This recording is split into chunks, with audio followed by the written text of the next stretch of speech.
한국 정부가 수립된 지 1년 뒤인 1949년 1월, 당시 일본과의 교류를 위해 개설된 주일 대한민국 대표부는 공관 부지 선정 문제로 곤경에 처해 있었다. 이전까지만 해도 일본이 연합군의 군정 하에 있던 덕분에 무상으로 공관을 사용할 수 있었지만, 이후 일본 정부가 다시 국권을 회복하면서 그동안 사용하던 공관의 반환을 요구한 것이다. 그러나 당시 갓 독립한 신생국이었던 한국은 가난하여 새로 공관을 마련할 자금이 없었고, 그나마 정부에서 보내준 지원금 역시 턱없이 적어 선뜻 땅을 팔겠다는 이들 역시 없었다. 그렇게 새로운 공관 부지를 마련하지 못해 난처해하던 대표부에 앞으로 한 남성이 그들을 찾아왔다. 남성은 본인이 소유하고 있던 도쿄 미나토 구 근처의 주택가에 직접 사비를 들여 건물까지 지은 뒤 이를 무상으로 대표부에게 임대했다. 이런 그의 선행에 대표부 직원들은 감사를 표했지만, 남자는 그저 조국이 부끄럽지 않길 바랐다 라고 답했다. 그의 이름은 사카모토 에이이치, 한국어로는 서가포, 오사카의 방지광이라 불릴 정도로 번창했던 사카모토 방적의 설립자이자 제1교포였다. 서가포는 일제강점기였던 1915년 3월 12일에 경상남도 울주군 삼남면에서 태어났다. 당시 제국주의 열강들의 식민지가 그렇듯 한반도 역시 일제의 폭압적인 지배에 신음했는데, 특히 한반도 남부의 농민들은 일본 헌병과 친일 지주들의 착취에 시달려야 했다. 중국 진출을 위해 공업화가 시행되어 군수공장이 지어졌던 한반도 북부와 달리 남부는 일본 본토를 위한 식량 생산 기지로 취급되어 인구 대다수가 소작농이었기 때문이다. 그리고 이는 서가포의 고향도 다르지 않았다. 착취와 가난, 그리고 조선인에 대한 일제의 멸시를 직접 보고 겪으면서 어린 서가포는 이런 상황을 타개하기 위해 고향을 벗어나겠다는 생각을 가지게 되었다. 그런 서가포의 시선이 향한 곳은 다름 아닌 일본이었다. 단순히 고향을 떠나 한반도 내의 타 도시로 이주해봤자 결국 조선인이라는 태생 때문에 올라갈 수 있는 지위에 한계가 있었으며, 그마저도 일본인과 친일파들이 자리를 독차지하고 있었다. 똑같이 차별받을 수밖에 없다면 한반도보다 더 큰 시장과 일자리가 있고 더 많은 노동력을 필요로 하는 일본 본토로 가는 편이 출세에 낫다고 판단한 것이다.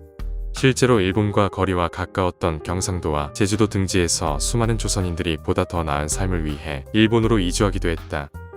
그렇게 서가포는 언양국립보통학교를 졸업하고 14세가 되던 해인 1929년에 홀로 일본 오사카로 향했다. 당시 오사카는 에도 시대부터 번영했던 상업도시인데다가 일본의 수도인 도쿄 다음으로 많은 인구수를 자랑했었기 때문에 일자리를 위해 이주한 조선인들 대다수는 오사카에 정착했고, 서가포 역시 예외는 아니었다. 식민지 출신으로서 일본인들 못지않게 성공하겠다는 야심찬 포부를 지니고 오사카에 발을 디딘 서가포였지만, 현실은 냉정했다. 최선을 다해 근면성실하게 일해도 현지인과 다를 바 없을 정도로 유창하게 일본어를 구사해도 일본인들의 눈에 서가포는 열등한 조선인이었을 뿐이었고, 때문에 승진 속도나 봉급에 있어 타 일본인 직원들에 밀리는 차별을 받을 수밖에 없었다. 그렇게 서가포는 한동안 상가의 견습 점원, 사탕 판매, 폐품 수거, 수건 공장 직원 등 허드렛일들만을 전전했다. 하지만 이런 상황에서도 서가포는 언젠가 자신에게도 기회가 올 것이라 믿으며 명민하게 시세를 살폈다. 그리고 그 믿음처럼 머지않아 그에게 기회가 찾아왔다.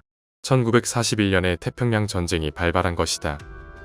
미국과의 전쟁에 들어서자 일본은 국가 경제를 전시체제로 전환했으며, 일본 전역의 공장들이 군수공장으로 전환되어 쉼없이 포탄이나 총알 등 군수물자를 생산했다. 서가포 역시 이러한 흐름에 편승해 군수물자 매매 사업을 시작했는데, 특히 방직 사업에 주목했다.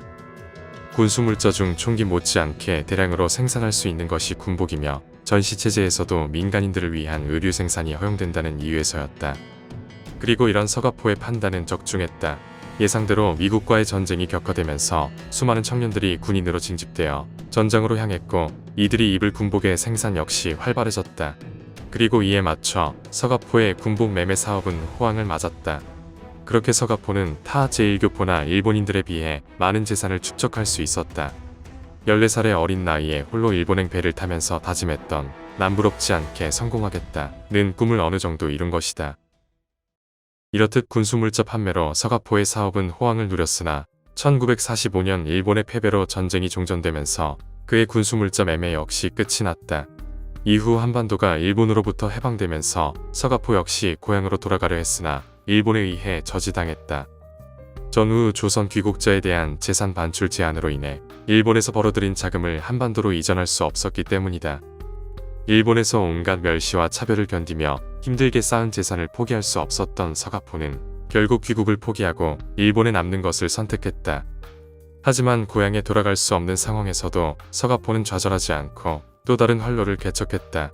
전쟁이 끝난 지 3년이 지난 1948년 3월에 서가포는 그동안 벌어들인 자금으로 방적기들을 구매해 사카모토 방적 회사를 설립했다. 전쟁 당시 성공적으로 사업을 운영했던 경험에 기반하여 방직 사업에 뛰어든 것이다. 그리고 사카모토 방적은 설립 이후 순조롭게 규모를 키워가 1950년 봄에는 가와사키 중공업을 매입해 제2공장인 오사카 방적을 설립했다. 이렇듯 서가포의 방직 사업은 순풍을 타고 있었으나 이후 사카모토 방직이 급성장하게 되는 사건이 발생한다. 오사카 방적을 설립한 해인 1950년 6월 25일에 한국전쟁이 발발한 것이다. 소련과 중공의 지원을 받은 김일성은 한반도 전역을 공산화시키겠다는 여욕으로 남한을 침공했는데 당시가 독립한 상태였던 데다가 변변한 공업시설도 없던 한국은 제대로 반격하지 못하고 밀려났다. 그리고 이는 일본에게 있어 회생의 기회가 되었다. 미국과의 전쟁으로 경제가 파탄 상태에 다다른 일본이었으나 한국을 지원할 군수물자를 생산하면서 다시 경제를 회복할 수 있었던 것이다. 그리고 사카모토 방적 또한 이러한 전쟁 특수를 누렸다. 마치 태평양 전쟁 시절처럼 서가포의 방직 회사는 한국군을 위한 군복을 생산하며 급격하게 성장하여 1950년에 이미 서가포는 오사카 내 고액 소득자 1위, 1952년에는 일본 전역 부호들 중 5위에 이를 정도로 막대한 부를 축적했다. 1961년에는 연매출 100억엔을 달성해 서일본 최대의 방직 회사라는 영광을 거머쥐었다. 이렇듯 서가포가 오사카에서 방직 사업으로 성공 가도를 달릴 당시 롯데의 설립자이던 신격호 역시 도쿄에서 과자 사업으로 유명세를 떨치고 있었는데 이에 제1교포들은 두 사람을 관동의 신격호, 관서의 서가포가 부르며 선망했다고 한다. 이처럼 서가포는 한때 그를 무시했던 일본인들조차 경외할 만큼 막대한 부를 쌓았지만 한 번도 고향을 잊은 적이 없었다. 비록 청춘을 바쳐 얻은 재산을 포기할 수는 없어 일본에 남았지만 그와 별개로 항상 조국에 도움이 되고 싶다는 생각이 있었다. 그는 자신이 거주했던 오사카의 제1동포들의 생계와 교육에 많은 신경을 썼는데 이는 젊었을 적 자신처럼 그들이 일본인들에게 멸시당하게 하지 않기 위해서였다. 일례로 오사카의 제1교포 학교인 금강학원이 재정난을 겪자 아낌없이 사비를 털어 학교를 지원했는데 좀 더 지원이 수월하게끔 1951년에 아예 본인이 학원 이사장으로 취임하여 매월 36만엔을 운영 경비로 지출했다. 이로도 모자라 7년 뒤인 1958년에는 아예 750만엔을 들여 금강학원을 새로 지었다고 한다. 그리고 이러한 사실을 일본 외무성으로부터 전해들은 윤보선 대통령은 해외 교포들의 교육과 자선 사업에 많은 이바지를 한 공적이 있다고 그를 치하하며 공익포장을 수여했다. 정부 수립 이후 한국에서 공익포장을 받은 이는 서가포가 처음이었다. 이뿐만 아니라 서가포는 한국 정부를 직접적으로 도울 수 있는 기회가 생기면 지체 없이 행동에 나섰다. 1948년에 주일 대한민국 대표부가 자금 부족으로 공관 부지를 구하지 못해 곤란을 겪자 서가포는 기꺼이 자신이 소유한 부지를 대표부에게 내어주었다. 이때 그가 소유하고 있던 부지는 한때 일본 총리 대신을 지냈던 정치인들의 저택과 주일 덴마크 대사관이 위치했던 유서 깊은 땅이었다. 그런 만큼 당시 부지의 가격 또한 천정부지로 높았는데 당시 하나로만 약 600억 원에 달했으며 현재는 약 1조 원에 이른다고 한다. 본래 해당 부지는 서가포가 일본의 볼모로 건너간 조선 최후의 황태자인 영친왕의 거처를 마련하기 위한 목적으로 구매했었다. 하지만 이후 영친왕은 호텔에 머무르고 주일 대표부가 공관 부지 마련에 어려움을 겪고 있다는 소식을 듣고는 토지의 용도를 변경한 것이다. 게다가 서가포는 이런 최고급 부지를 그냥 내어준 것도 모자라 새로 건물까지 지어준 뒤 주일 대표부에 이를 무상으로 임대했다. 이후로도 서가포는 주일 대표부에게 무상으로 공관을 임대하다가 이후 1962년에 아예 건물을 한국 정부에 기증해 버렸다. 그리고 당시 대통령이었던 박정희는 이런 그의 행보에 주목했다. 전쟁 이후 최빈국이었던 한국의 경제 성장과 일자리 창출을 위한 자본의 투자가 절실했는데 때마침 일본에서 손꼽히는 거부인 서가포가 눈에 띄었던 것이다. 이런 이유로 박정희 대통령은 그에게 한국의 경제 성장을 위한 자본 투자를 제안했고 서가포는 이를 흔쾌히 받아들였다. 그렇게 서가포는 1963년에 해외 교포로서는 최초로 115억엔이라는 거금을 투자하여 영등포에 판본방적이라는 방적회사를 설립했다. 당시 판본방적은 방직기 14만 추와 4,700대의 섬유기계를 보유한 국내 최대의 방직 공장이었다. 그리고 서가포와 박정희의 의도대로 판본방적은 한국 섬유산업의 발전에 큰 기여를 했다. 10년이 지났음에도 전쟁에 참화해서 벗어나지 못한 한국 경제에 수많은 일자리를 제공했고 일천하던 대한민국의 섬유산업에 제대로 된 노하우와 기술을 제공해 일본 못지않게 발전시켰다. 이후 1967년에 판본방적은 회사명을 박림방적으로 바꾸었고 6년 뒤인 1973년에 모기업인 사카모토방적과 협업 투자하여 경북 구미에 윤성방적을 설립하는 등 그 세를 확장시켰다. 그리고 이로 인해 박림과 윤성방적을 합해 총 직원 4천여 명을 달성하는 등 서가포는 이래 국내 최대의 방직 재벌로 이름을 떨치게 되었다. 이렇듯 자신의 주특기인 섬유산업 이외의 분야에서도 서가포는 관심을 가졌다. 조국을 지키기 위해 한국 전쟁에 참전했다가 전사한 제1학도 의용군들을 위해 직접 성금을 보태 인천 수봉공원에 한국전쟁 참전 기념비를 세웠다. 조국이 부끄럽지 않기를 바라서 라는 명목으로 공관 건물을 지은 것처럼 서가포는 한국과 한국인들이 해외의 가난한 국가와 국민으로 멸시당하지 않기 위해 힘썼다. 그래서 오사카에서 금강학원을 지원했던 것처럼 가난한 노동자의 자녀들이 무상으로 교육을 받을 수 있게끔 하기 위해 동명상고를 설립했다. 이처럼 서가포는 단순한 자본 투자만이 아닌 해당 자본을 사용할 국민들의 질적 성장에도 많은 관심을 보였다. 그러나 이후 서가포의 미래는 그리 밝지 못했다. 윤성방적을 설립한 지 불과 1년 뒤인 1974년 1월에 공장에서 대형 화재가 발생해 건물과 시설이 그대로 전소된 것이다. 이미 윤성방적의 건설과 박림방적의 확장에 171억엔이라는 거금을 투입한 뒤였다. 결국 전소된 공장을 회생시킬 길이 없다 판단하자 서가포는 공장을 처분하기로 결정하고 투자한 자본을 다시 회수하기 위해 정부의 지원을 요청했지만 거절당했다. 석유파동에 의한 경기 불안정 때문이었다. 부끄럽지 않은 조국을 만들겠다는 일념하에 거금을 아끼지 않던 그에게 국가는 아무런 보답도 해주지 못했다. 설상가상으로 악재는 거기서 끝나지 않았다. 일본에게도 닥친 석유파동의 여파와 확장한 볼링 사업과 부동산의 부진, 그리고 이로 인한 경영 악화로 사카모토방적이 도산하고 만 것이다. 이때 사카모토방적이 도산하면서 낸 손실만 640억엔이었다. 윤성방적과 사카모토방적의 도산은 박림방적의 운영에도 심대한 악영향을 끼쳤다. 이에 더해 한국과 일본, 양국은 서로 서가포를 비난하기 바빴다. 한국은 서가포가 일본 내에 재산을 투입하는 것을 꺼린 나머지 윤성방적의 회생이 불가능해졌다고 비난했고, 일본은 그가 괜히 한국에 막대한 자금을 투자한 나머지 사카모토방적이 도산된 것이 아니냐고 추궁했다. 이렇듯 회사의 연속된 도산과 믿었던 정부의 배신, 그리고 한일 양국의 비난이라는 불운이 계속된 결과 서가포는 심장병을 얻고 말았다. 하지만 이런 심대한 고통에도 서가포는 주저앉지 않았다. 마치 젊었을 적 일본에서 조선인이라 멸시받으면서도 꿋꿋하게 버텨 오사카 제1의 갑부가 되었던 과거처럼 서가포는 국내 기업들의 재건에 몰두했다. 1975년에는 일본에서 견습사원으로 일했을 때처럼 매일 새벽에 직원들과 함께 출근했으며 식사와 취침을 제외한 17시간을 일하는 데 썼다.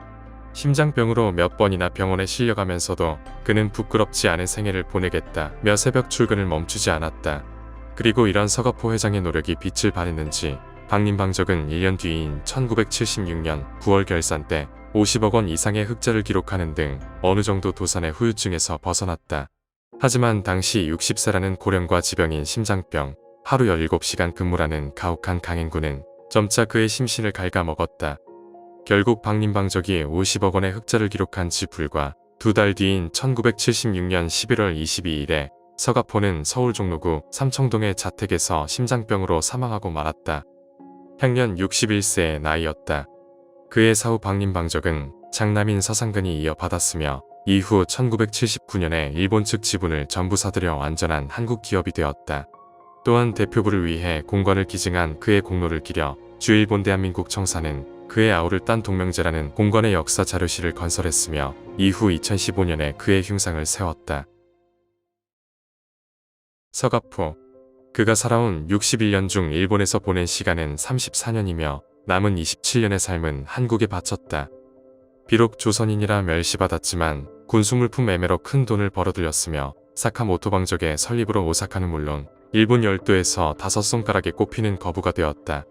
그리고 이런 그의 행보는 제1교포들에게 전설적으로 받아들여졌으며 교포 사회에서 떠오르는 인간 승리의 대표적인 상징이 되었다. 이와 별개로 그의 조국이었던 한국에서는 좋지 않은 일만 있었다. 착취당하고 멸시당하는 가난한 식민지였으며 독립 이후에도 제대로 된 공관 건물 하나 마련하지 못해 그에게 손을 벌려야 했다. 젊음을 바쳐 일본엔 거금을 투자하여 일자리를 창출하고 경제를 발전시켰음에도 조국은 그가 위기에 빠졌을 때 냉정하게 외면했다. 이로도 모자라 더 많은 자금을 투입하지 않았기 때문에 회사를 도산시켰다며 그를 비난했다. 그럼에도 그는 자신이 나고 자란 조국을 잊지 않았다. 만약 그가 적당한 명예만을 원했다면 일본 내 제1교포들을 지원하는 것만으로 충분했을 것이다. 하지만 그는 그렇게 하지 않았다. 그저 세상에 조국이 부끄럽게 보이지 않길 바란다 라는 이유 하나만으로 망설임 없이 전 재산을 쏟아 가난했던 조국을 물심양면으로 지원했다. 일본에서 쌓아온 방직 기술과 운영 경험을 한국에 전수해 방직 사업을 발전시켰으며 돈이 없어 제대로 교육을 받을 수 없는 아이들을 위해 학교도 건설했다. 전 세계의 당당한 한국을 위해서, 그리고 한국의 당당한 자신을 위해서 그는 이토록 아낌없는 지원을 했던 것이다. 하지만 이런 그를 기억하는 이는 현재 많지 않다.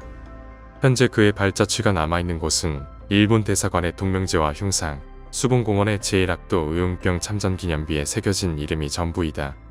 조국이 부끄럽지 않길 바랐다 는 그의 말처럼 진정으로 부끄럽지 않은 나라가 되려면 그를 기억해야 되는 건 아닌지 되새겨봐야 할 일이다.